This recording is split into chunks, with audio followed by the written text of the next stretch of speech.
ഇപ്പോൾ അതിർത്തി പ്രദേശമായ ജയ്സാൽമീറിൽ നിന്ന് അനിൽ വാസുദേവ് കൂടി നമുക്കൊപ്പം ശരിയാണ്. Anil, good morning. അനിൽ, യഥാർത്ഥത്തിൽ നമ്മുടെ സമാധാനത്തിന് വെല്ലുവിളി ഉയർത്തുന്ന വെടിവെച്ചൊന്നും ഇന്നലെ രാത്രിയിലും കേട്ടില്ല എന്നാണ് നമ്മൾ മനസ്സിലാക്കുന്നത്. ജയ്സാൽമീറിലെ പ്രഭാതം ഇങ്ങനെ. Very good morning S K N. എന്തായാലും ഒരു നല്ല പ്രഭാതം അല്ലെങ്കിൽ ഒരു നല്ല രാത്രി കഴിഞ്ഞു എന്നുള്ളതാണ് ഏറ്റവും സന്തോഷം നൽകുന്ന കാരണം കഴിഞ്ഞ ദിവസങ്ങളിലൊക്കെ തന്നെ രാത്രിയിലാണ് പ്രശ്നം. പകലൊക്കെ തന്നെ നോർമലായി നിൽക്കുന്നു. പക്ഷേ രാത്രിയായാൽ പാകിസ്ഥാൻ്റെ ഡ്രോൺ ആക്രമണം അല്ലെങ്കിൽ എന്തെങ്കിലും തരത്തിലുള്ള എക്സ്പ്ലോഷൻ അങ്ങനെയൊക്കെ തന്നെ ആയിട്ടാണ് കഴിഞ്ഞ രാത്രികളിലൊക്കെ തന്നെ പോയത്.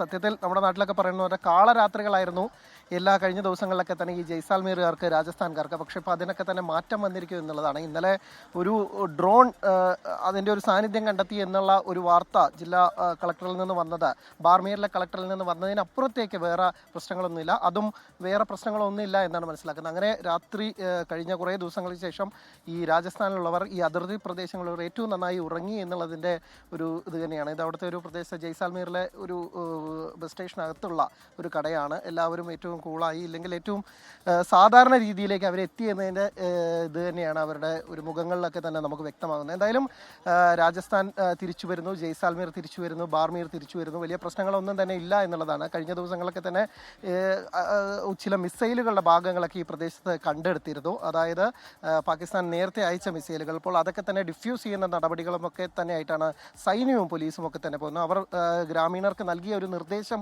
ഏതെങ്കിലും തരത്തിൽ ഇത്തരം ഒരു സസ്പെക്റ്റീവായ എന്തെങ്കിലും കണ്ടെത്തിയാൽ അതിൽ പോയി തുടരുത്, അതിനടുത്തേക്ക് പോകരുത്, ഉടൻ തന്നെ സൈന്യത്തെയോ പോലീസിനെയോ അറിയിക്കണം. അതിൻ പ്രകാരം അവർ വന്നെത്തി അത് പരിശോധിച്ച ശേഷം അത് എന്തെങ്കിലും തരത്തിൽ ബുദ്ധിമുട്ടുള്ളതാണെങ്കിൽ അത് ഡിഫ്യൂസ് ചെയ്യാനുള്ള നടപടികളിലേക്കൊക്കെ തന്നെ പോകുമെന്നുള്ളത്. നമ്മൾ ഈ ദൃശ്യങ്ങൾ കാണുന്നത് ജയ്സാൽമീറിലെ ഒരു ബസ് സ്റ്റേഷനാണ്. അപ്പോൾ ഇവിടെ നിന്നുള്ള ദീർഘദൂര ബസ്സുകളൊക്കെ തന്നെ ഇന്നലെ തന്നെ സർവീസ് തുടങ്ങിയിട്ടുണ്ട്. അഹമ്മദാബാദിലും ഡൽഹിയിലേക്കുമൊക്കെയുള്ള ബസ്സുകളൊക്കെ തന്നെ സർവീസ് തുടങ്ങിയിട്ടുണ്ട്. അങ്ങനെ ഏതാണ്ട് ഒരു സാധാരണഗതിയിലേക്ക് രാജസ്ഥാൻ തിരിച്ചെത്തുന്നു.